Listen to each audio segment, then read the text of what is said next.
bet it's a bullet gonna get the last laugh. Like Tekken 7 was so trash at the end of Tekken 7, no one was watching. It was just Kuni spam. Well, that's the difference, right? Tekken 7 was really great all the way up until the last like 2-3 years, and that's because the developers weren't listening. We told them that characters are getting too powerful.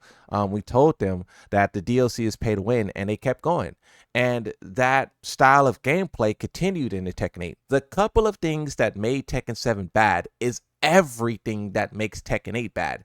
Fakumram, Kunimitsu, Lydia were Tekken 8 characters. Now in Tekken 8, every character is Tekken 8, right? Fakumram already was a 50-50 stance character. Kunimitsu already was a 50-50, guessing type of character. Super safe, guaranteed hits on everything, projectiles. Once again, the few things that made Tekken 7 bad is everything that makes Tekken 8 bad. That's my take, at least. Defensive players find Tekken 8 more difficult than Tekken 7, but in general... Of course, everyone gets overwhelmed with a bunch of garbage. You know what's so interesting about this game? My defense in Season 1 was about a 64. Once they added more 50-50 mix-ups into the game, my defense dropped down to like 53. Right? And that's the whole thing about this game, is that it's just confusion. I always find it a little bit amusing when people present the idea you're presenting, that Tekken 7 is harder than Tekken 8 because it's so much harder to attack in Tekken 7. And it's so much easier to defend in Tekken 7 because you can option select so much with a backdash cancel and a magic 4. But what you don't realize, in my opinion, is that it's the complete opposite that is true. The hardest thing to do in Tekken is to defend. It's never been to attack. And it's harder than ever to defend in this game because you don't have an options like backdash. Even excluding Tekken 8, when you look at previous Tekkens, what is the first thing that players do? They figure out the powerful attacks, the launchers, and they practice combos. What is the last thing people learn? Sidestepping, punishment, throw breaking. What does the Moonsault Slayer complain about the most? Throw breaking, right? And that's all a part of defense. You're saying this game is easier because it's so easy to attack. But you're not playing alone, are you? Right? You're playing against your opponent and he also has an easier time attacking. It's the person with the best defense that wins in the end. And it's never been harder to defend, in my opinion, than it is in this game. If this was a casino 50-50 game, wouldn't that mean that a bunch of randoms would win the big tournaments? If it's random. We'll see. Here's where I try to add a little bit more context. When people say that the game is a 50-50, when they say that it's a casino, most people are talking about online. The online skill level is different from pro play. Pro play, we've seen a pretty consistent placement, but also not necessarily. Yes, the winners of these tournaments have been consistent, but if you look at the top 16s, the top 24s, in Season 1, it was dominated with like Yoshi players, it was dominated with like random Dragunov mains. When those characters die off, who is winning now? Now you have the random Asuka mains placing very high, the random Lars mains placing very high. That's the difference. Of course, the winner is probably going to be a Pakistani or a knee or something like that. But the top 48 and 24, it's looking very differently, in my opinion. And that's because of all the overhanded balance. Joka, the person in EU, has the best defense in EU. He was the first one to clear God of Destruction. Was that a coincidence? I don't know. See, I feel like this argument isn't taken into consideration online. Put it like this, right? The pro players are pros. They're professional. They're the best on the planet. And also, they make up a very small percentage of players. When you look at 4 million copies sold, out of that 4 million, how many are pros? I would argue maybe like 20,000? 20,000 pro players, you throw them into the pool of 4 million. Of course, they're going to immediately hit the high charts. They're going to immediately use all the broken garbage, the most optimal, like Atif using Ana, that's because they're so good, and the quality of players that they're going up is not on their level. So of course Joker's gonna reach it first. Of course this is gonna that. Of course the pros are gonna cook. So you're saying it's a skill issue? I mean, kinda. It kinda is a skill issue. Yes, it's kinda is the skill issue. A point that I've been trying to make as of late is how if you do have all of the knowledge that the pros have, then you can do exactly what the main man is saying and win. But if you don't know everything about everything, you just have to guess. The thing is about that is the developers know that the majority of the player base do not know. And what I mean by that is how to play defense, how to break throws, how to crouch under strings. There is certain strings that dominate in online where it be like a mid high, but you use that string in tournament and you're gonna die. That's the difference that I'm trying to make, is like online players don't know when to step, don't know when to interrupt, and different tools are powerful there. I mean, the most obvious example of this is Deviljin. All of the pro players absolutely hate Deviljin. They hate him.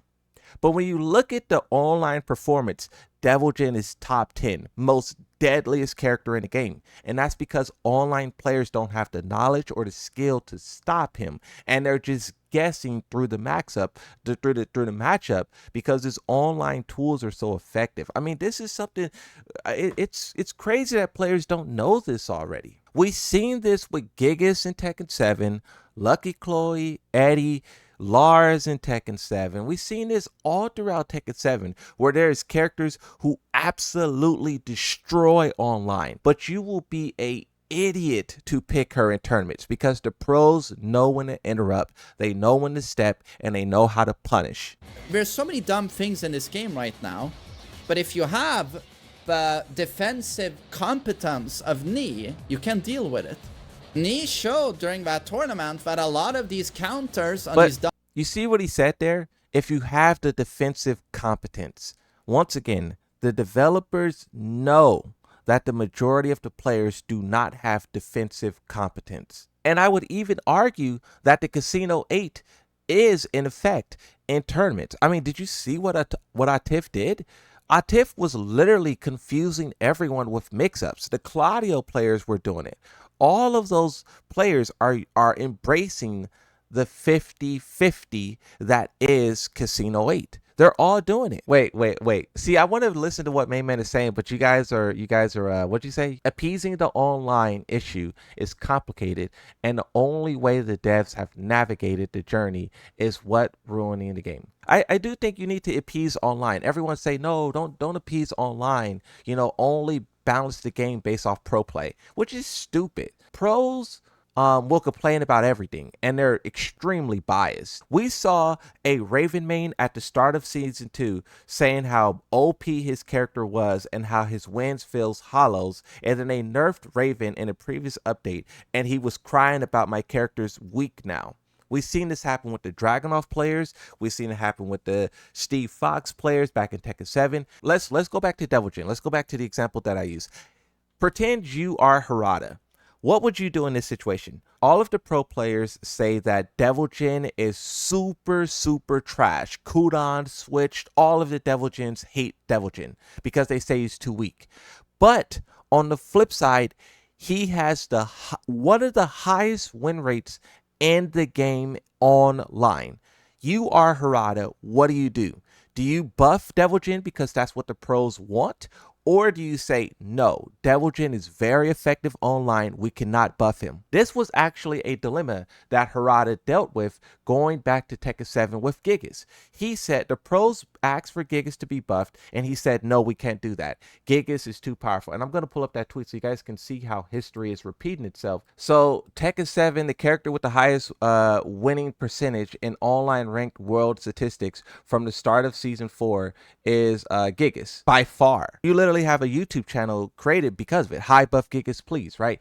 Gigas was considered to be a terrible character. The pros, for some reason, wanted Gigas to be buffed, and Harada stated many times that he's super effective online.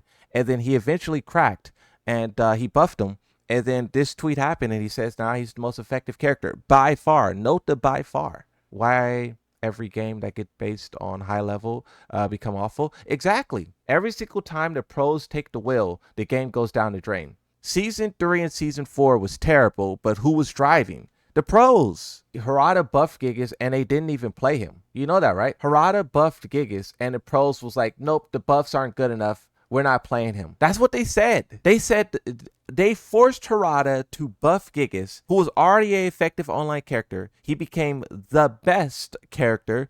And then they were like, nope, the buffs aren't good enough. We're not going to play him. So now us online players are stuck with a even more effective online Gigas, and the pros are still uninterested. They want more power. You are dumb. Gigas was always trash at Tekken 7. Look at the tweet that's on your screen. Read it. You're getting mad at me, but I'm telling you the statistical facts. This isn't opinions. This isn't tier list. This is factual data. And that's why I went through the time and effort to find the tweet, because even when people are looking at it, they still will be like, oh, no. I've been following Tekken for years. No pro played Gigas but Frame Whisper, and that is global statistics. Did you just show up? You must have just shown up, because that's what we're talking about. You must have just showed up. You showed up and immediately started calling people idiots and stupid and wrong. I think you're cooking. Keep going. Okay, we'll keep going. All right. Did Moon forget he could put people on timeout? I don't want the timeout, bro, for speaking his mind, even though his mind is filled with garbage. You know, I don't. He's just speaking what he thinks is facts, but we all know it's not.